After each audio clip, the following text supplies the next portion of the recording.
The following podcast is created and sponsored by High Beam Ministry.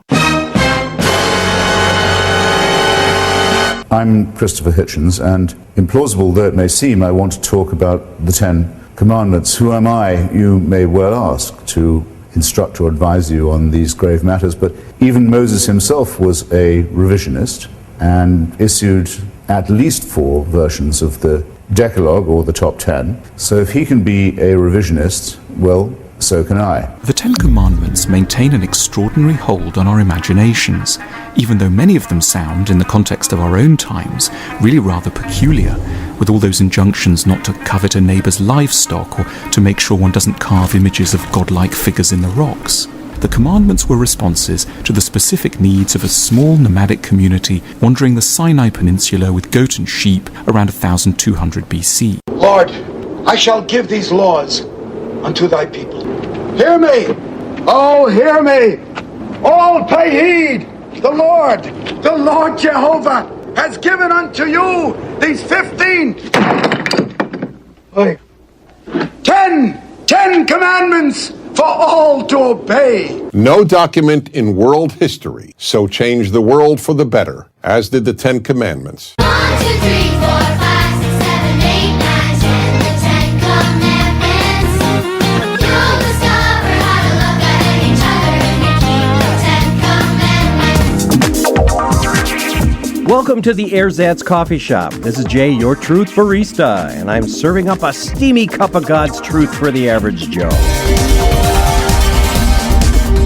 You can catch me and this podcast on my websites, truthbarista.com, all one word, truthbarista.com, and highbeamministry.com. That's HIGHBEAM ministry.com, as in car high beam.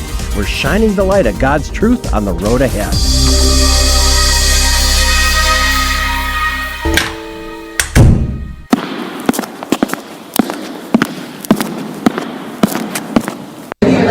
Hey, Larry! Hey, boy, wow, whoa, slow down. Hey, you should see this top 10 list I just came up with over on the internet. It's so funny. Top 10. Yes, wow. and it's about coffee. Coffee? Yeah, you want to hear my Coffee? top 10 list to determine if we're drinking too much coffee. Oh, yes, let's hear it. Okay, here we go. I like my coffee. It makes me feel alive. Yes, it does. Do do do do do do do do do do. Yeah! Number 1, you can type 60 words per minute with your feet. Number 2, you channel surf faster without a remote. They really aren't. Thanks very much, Mr. Clark. Aren't you two forgetting something? Well, you build in. Skull and jaw from rob the people. Good. Number 3, you haven't blinked since the last lunar eclipse. Hi, this is Dr. Suzanne. Today I'm going to show you how to wash out your eyeballs. Number 4, you short out motion detectors. Number 5, you walk 20 miles on your treadmill before you realize it's not plugged in.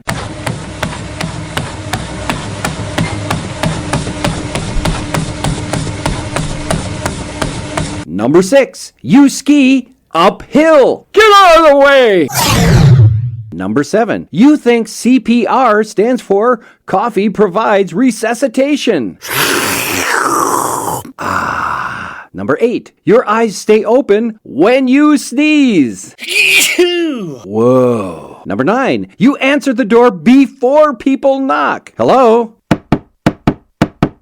What? And number 10, your birthday is a national holiday in Colombia.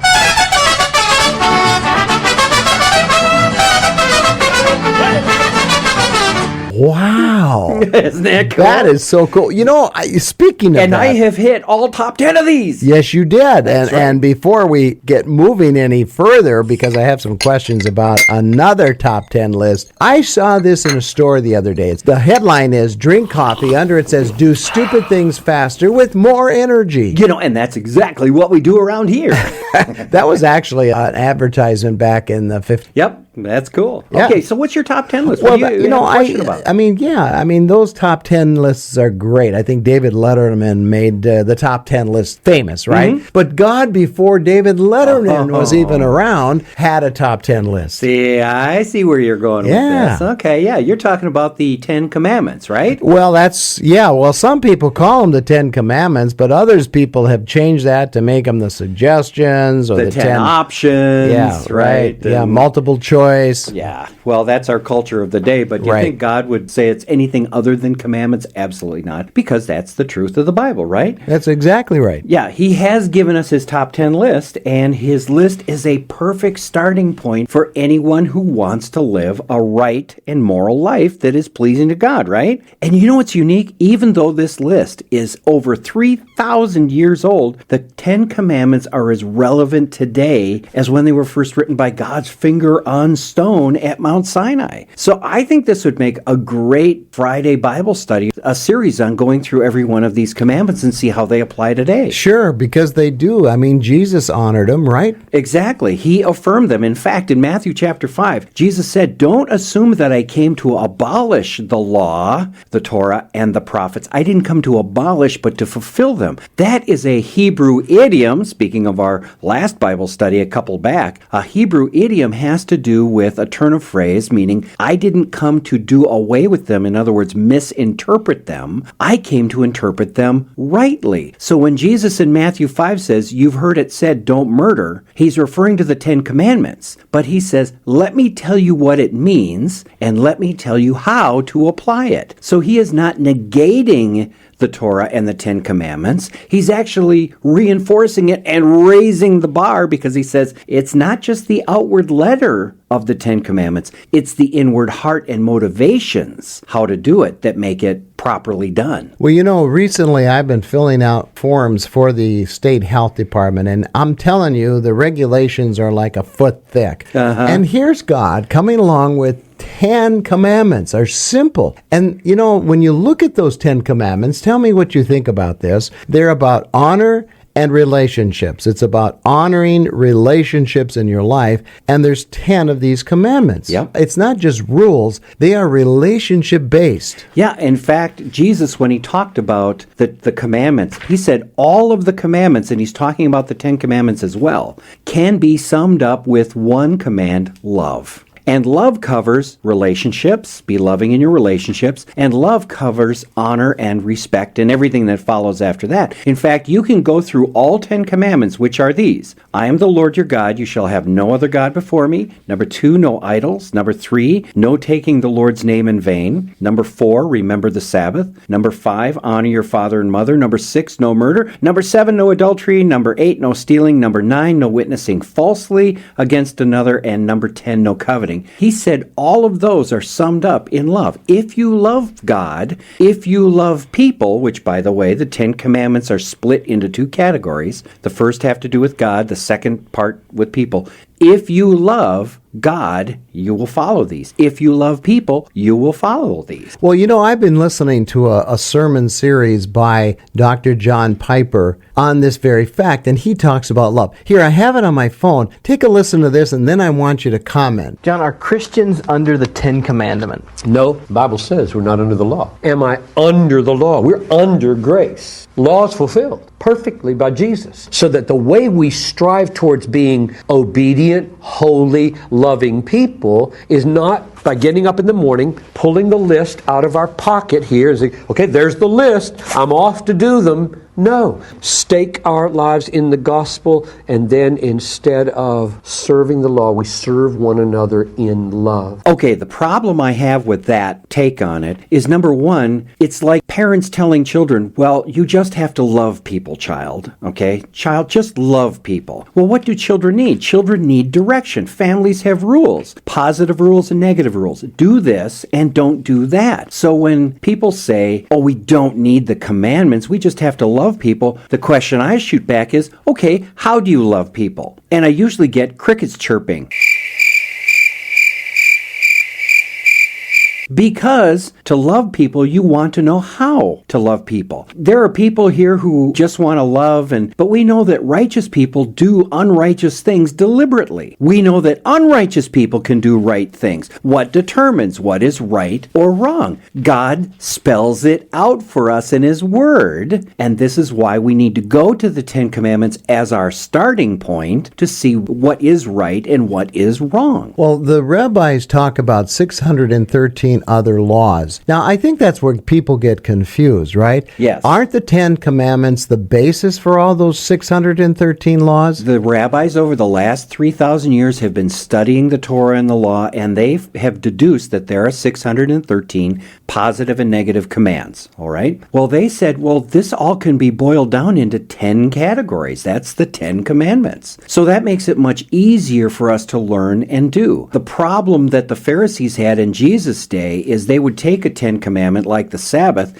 and instead of just sticking with the plain sense of the verse, don't do your employment on that day, they would begin to add so much more to it, which is like, God says in 2 words, murder not, covet not, steal not, adultery not, that kind of thing. Well, and then when mankind puts its hand to commandments, all of a sudden you get health department forms, where it gets extremely complicated. But Jesus did the same type of thing, but here's the difference. When Jesus said don't murder, He didn't say, and that means this, and that means this, and that means this, and start packing on, blah, blah, blah, blah, blah, blah, blah. He simply said, no, it's a heart thing. Murder starts in the heart with attitudes and motivations. How it actually plays out in real life is as the Holy Spirit leads you. You know something? If you're cussing somebody out on the road driving a car, sir. It needs to be said about the Ten Commandments, some unique things that I think a lot of people overlook, right? I mean, what's the nature of the Ten Commandments? Well, the nature of the Ten Commandments, they're remarkable because God Himself gave it to humanity. If we simply say, and I picked this up from Prager University talking about the Ten Commandments, if we say that the Ten Commandments were written by men, what makes them any better than any other man-made law? But if it's God that did it, that puts its moral authority higher than mankind. So, yeah, they are very important. They came directly from God, so they're personal, and they were personally written by Him. Okay, and they were written on stone. By the way, written on stone, you always see the 2 tablets with one side. Well, actually, laws were written in that time on 2 tablets on both sides, so both parties could keep a copy of the contract. Oh, that's good. See, the 10 Commandments are the terms of the relationship between God and His people. God's going, hey, I'm your king, you're my people. If you're going to walk my way, this is how you treat me, this is how you treat one another. Here's your copy, here's my copy, sign here, let's go. I never knew that. Yep. Okay, so we know that they are divine in their basis, and they form a foundation of our relationship with God and people. What are some of the purposes of the 10 Commandments? Okay, so think of it this way. God's people, Israel, were released from Egypt, the darkness, and God brings them to Mount Sinai and becomes their new king. Pharaoh's gone, they're out of that kingdom. God says, okay, here's the law of the land. These are the king's laws. By these you will live. So He gives them the 10 Commandments. So in a sense, Jesus does set us free, but then Jesus says, if you love me, you will do what I command. It's the exact same process. So God gave Israel the 10 Commandments by which they would live, and by doing so, they would reflect God to the world, because the king's laws reflect who the king is. If there are righteous laws, must come from a righteous king. If there are wicked laws, it must have come from a wicked king. So there's a purpose, was to display God to the world and to help Israel live right and reflect Him to the world. And a third one is to protect His relationship. Now, this is interesting. When you got married, you made a covenant with your wife, right? I did. Okay. And in it's that- still enforced, by the way. Yeah, exactly. Now, in that wedding ceremony, didn't you promise to love, honor, obey, and all that fun stuff, and take out the garbage and whatever? Especially that one. Yes, all of the above. Okay. Are you supposed to follow those terms? Yes, exactly, to the letter. And there are positive ones, do this, and negative ones, don't do this, right? Correct. Same thing with Israel and God, same thing with Christians and God. There are things that we shouldn't do and things we should do, and if we follow those terms, it protects our relationship with God. I think that's wonderful. One of the things I think, Truth Barista, that many people forget today is the little word called obey. Exactly. Because obey has to do with getting into an experience with God. Because if you don't obey God, don't expect to have an experience with Him. Now speak to that. Okay. Wow. You talk about opening up a can of worms. A lot of people who are Christians enter into a relationship with God through Jesus. The Holy Spirit comes to live with you. If you refuse to obey the Holy Spirit, there are oftentimes people experience a real deadness in their lives, or a lack of presence of God in their lives, or it seems like they pray and the heavens are brass over them. Well, the first thing, if you're in that type of position, you should go back and say, well, how's my relationship with Him? Am I obeying Him? Because Jesus said, if you love me, you will keep my commands. Therefore, if we don't keep His commands, do we really love Jesus? Now, here's another one at the end of Matthew chapter 7. He says, why do you call me Lord, Lord, and you don't do what I tell you to do? What? Not just love, but doing His commands. And then he says, many people will come to me on that day and say, didn't we cast out demons? Didn't we do this? Didn't we do this? None of the things that are listed there are in God's commands. They're just things you do on behalf of Jesus. Jesus looks at him and goes, at that point, I'll say, I never knew you. There's the relationship thing. Get away from me, you lawbreakers. In Hebrew, that would read, you Torah-less ones, or you commandment-less ones, or you commandment breakers. In other words, Jesus is saying, if we got a relationship, you're going to be doing my commands. If you don't do my commands, do you really know me? So obey actually has two sides to it, or two levels. One is don't obey out of rebellion, or you don't obey because you're ignorant, because you don't know what the Ten Commandments or the laws really are. And so what God is telling people, go learn and then do. Because He doesn't want us ignorant. He wants us to walk with Him. That's why when Israel gets to Sinai, what's the first thing He does? He cuts a covenant with them and says, here's how we do it. You know, that is very insightful. And then the commandments came later. Right. So in a sense, they got saved first, so to speak, out of Egypt, and then God showed them how to live. Same thing with us. We get saved by faith through Jesus, and then Jesus says, now go and learn. So that is discipleship then for the Christian. That's exactly what discipleship is. Go and learn. Oh, and look at this. Jesus says in Matthew 28, He says, now go and make disciples. Notice He didn't say go and make converts, because it implied you can't have a disciple without somebody who's converted. Right. So He says go make disciples, teaching them to observe or obey everything I commanded you. Wow. So discipleship is obedience. Obedience to what? What Jesus commanded us. What did He command us? You just go through the whole Bible, and by the way, that includes the Ten Commandments as the foundation of everything that comes forth. Boy, are there lights going off in my head. Isn't it cool? When And I'm speaking of thinking- lights going off, there's a light back in the kitchen. You need to take care of that because, Lindsay is going to stumble back there and break something. You got it. We'll be right back. Hi, this is Droopy Dog. I just want to encourage you to listen to the Truth Barista. He brings out all sorts of things like truth that really excites me.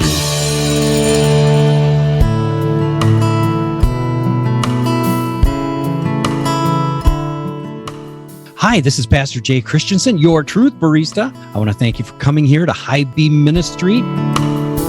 And in this ministry, we have a plethora of great things for you to explore. Obviously, you're listening to this podcast, and we want to thank you for that. But hey, sidle on over to the other page and check out the Frothy Thoughts blog.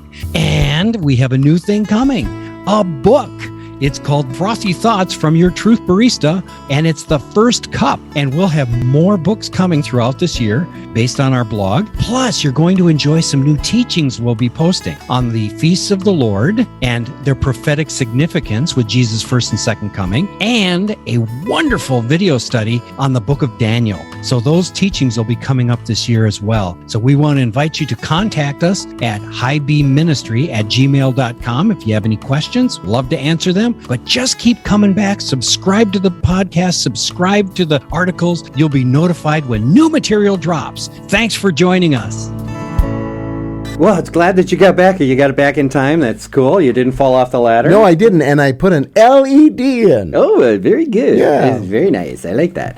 Okay, so we were talking about the Ten Commandments. What are commands good for? They are to guard a covenant relationship with God, but they're also there to protect our relationship with other people. So let's put it in these terms, okay? A family covenant. When you're in a family, right, you have to agree to the family rules, but you don't have to agree to them before you get born. That's true. You get born first, and then you're in the process of learning the family rules. Yeah. This is how, in my house, this is how a Christensen should do things. And I hear that now from my adult children going, well, as a Christensen, we really don't do that kind of a thing. They've learned the family rules. Well, That's guess right. what? You're part of the family of God. God goes, these are the rules. You want to be in the family? Keep following the rules. If you don't want to be in this family, don't follow the rules. This is why Jesus says, you have to abide in me. It's a relationship. What guards the relationship? The rule. Okay, so as the parents live, so live the children. Obeying the house rules causes us to act like our parents. Obeying Jesus' rules, his commands, cause us to act like Jesus. This is so simple. I don't know why people stumble over this so much. Well, because we have human nature that gets in the way, right? Right. And we have millennials. Right. And we've talked about the... Don't get me started on the millennials. In fact, there's a wonderful 10 Commandments for millennials that I'm going to post up on this podcast. All right. Okay. So anyway, getting back to the marriage covenant, same things. In order to keep a marriage relationship working, the husband and wife say this is what we will agree to and abide by. And it's the same thing with Christians. We call ourselves the bride of Christ. Paul says that Jesus is the head of the household. He's the head, the groom, so to speak, the husband of the wife. So there are terms to that relationship. And it's also a king and his subjects. Again, like I'd mentioned to you before, a king in those days would come in, save some people, and say, okay, this is the thing. I'm your king, you're my people. I rescued you from that really bad guy over there. So now that I'm your king, this is how we're going to live. What do you think? And the people of Israel said, well, yes, I think we want to do that. And the king says, okay, now let's get moving. What? Why are you looking at me like that? I think you've had too much coffee. I think it was a coffee stroke. That's what it was. Yeah. Looking for a treadmill now. Okay, so anyway, another purpose of the Ten Commandments is for God to reveal himself to his people, and it was to provide a moral foundation for his people. That simply says to clearly spell out this is right and this is wrong. In fact, and I love this on the Dennis Prager site too, Dennis points out that if the whole world lived by the Ten Commandments, it would be heaven on earth. Imagine living on earth in a situation like this. No document in world history so changed the world for the better as did the Ten Commandments. Western civilization, the civilization that developed universal human rights, created women's equality, ended slavery, created parliamentary democracy, among other unique achievements, would not have developed without them. As you will see when each of the Ten Commandments is explained, these commandments are as relevant today as when they were given over 3,000 years ago. In fact, they're so relevant that the Ten Commandments are all that is necessary to make a good world, a world free of tyranny and cruelty. Imagine for a moment a world in which there was no murder or theft. In such a world, there would be no need for armies or police or weapons. Men and women and children could walk anywhere at any time of day or night without any fear of being killed or robbed. Imagine further a world in which no one coveted what belonged to their neighbor, a world in which children honored their mother and father and the family unit thrived, a world in which people obeyed the injunction not to lie. The recipe for a good world is all there in these 10 sublime Commandments. Isn't that amazing? Imagine if the world lived according to the Ten Commandments. How much better off we are. But Christians say, oh, we don't need the law. We don't need the Ten Commandments. And you're going, you mean you want to live in a world that's that rotten? So really, I mean, as Christians, we should be living the Ten Commandments to help improve the world around us. We should be a blessing to people, not a curse. Well, most of our laws in America anyway, the judicial system, isn't it all based on the Ten Commandments? If you go back through American law to English law to Black's law, all the way back in history, yes, our laws are based on the Ten Commandments. This is the moral foundation for our laws. Sad to say, though, human nature gets in, and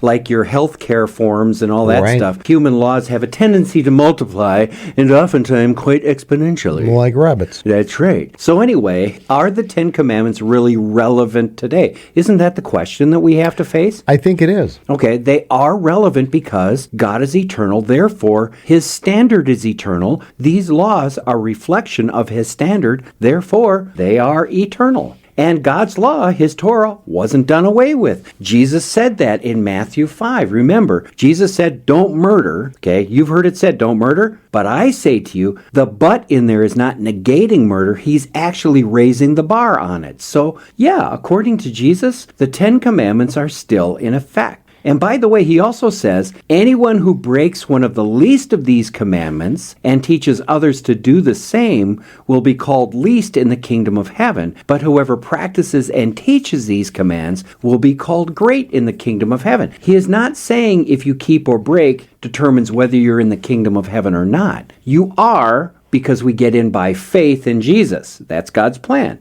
But what he's saying is somehow in heaven's economy, how you obey His commands or don't obey His commands affects your standing in the kingdom. Frankly, I think I'd rather do things Jesus' way, not to get a standing in the kingdom, but just because we love Him, right? Exactly. And by the way, the early church leaders taught the same thing as Jesus did. In fact, Paul talks about it in Romans 13, 8 through 10. He says the Ten Commandments can be summed up in one word, love. Let no debt remain outstanding except the continuing debt to love one another. For he who loves his fellow man has fulfilled the law. Isn't that interesting? Paul claims that we need to fulfill the law by loving people, and by loving people, we fulfill the law. If the law was done away with, then why bother? That's right. Okay, and then he lists it. This is the Torah. The commandments he lists. Do not commit adultery, no murder, no stealing, no coveting. It's all right out of the Ten Commandments. So even Paul is saying to the church, yeah, we need to follow these things. Don't these things somewhat reflect the character of God too? I mean, if they're eternal and He is eternal, then they're kind of on the same page. And so somewhat they reflect how God behaves. Exactly. And that's what we talked about earlier, that the Ten Commandments are relevant because the world needs a revelation of God. How do they see God? They see it in what we do. When we follow His laws, we look like Him. They're relevant because we're living in a rotten world, and this world is decaying. Well, there comes a point where you, as a Christian, have to stand up and say, no, that is wrong. Why is abortion wrong? Abortion is taking an innocent human life. According to God's laws, that is called murder. If God did not say in the Ten Commandments, no murder, which is the taking of an innocent life, not killing in general, murder, and we'll get into that when we hit that one. If He didn't say it, what standard do we have to say that murder in any case is wrong? Well, in some cases, when we're looking at the Ten Commandments toward another human being, we're really looking at an extension of God as that other human being. That's why we aren't to murder. We don't have a right to murder anyone because we don't have that other person. We don't sit in God's throne. No, that other person that we want to murder is really belongs to God. Well, and that gets into the teaching, too. We may want to murder and we may not do it physically, but Jesus points out, there's all sorts of other ways to take a person's life. That's right. Okay, we'll get into that. So it's called Facebook. You mean the unsocial network? That's right. Trolls of the world, unite! Okay, anyway, why even bother with the Ten Commandments, Amazing Larry? Why study them all? Because of our relationship with the Lord, to fix it in our heads that as Jesus' bride and members of God's kingdom and family, we are expected to live by his rules. Our nation was founded on Christian roots. The benchmark of our laws and our system is the Ten Commandments, and the Ten Commandments, God's laws, are a way to slow down or even prevent spiritual disease. When you're sick, the doctor tells you to take what? 2 tablets. And go to bed. And talk to him in the morning. When you have a nation that's threatened with spiritual sickness and moral rot, you need God to look at you and say, here, take these 2 tablets and get better, right? So, it would do good for us to go through the Ten Commandments, and I think next Friday during our post-breakfast rush, we should get together and start looking through some of these. You know, I'm really looking forward to this. I love structure. I love to hear the things that are important, and especially if they're important to God. Exactly. And the Ten Commandments are important to God. The prophets of God were accurate when they spoke about the Messiah. They were accurate about his rejection by men and that he would be a man of sorrows. They were accurate when they said he bore the sins of many and became the Savior of the world. Thanks for joining us.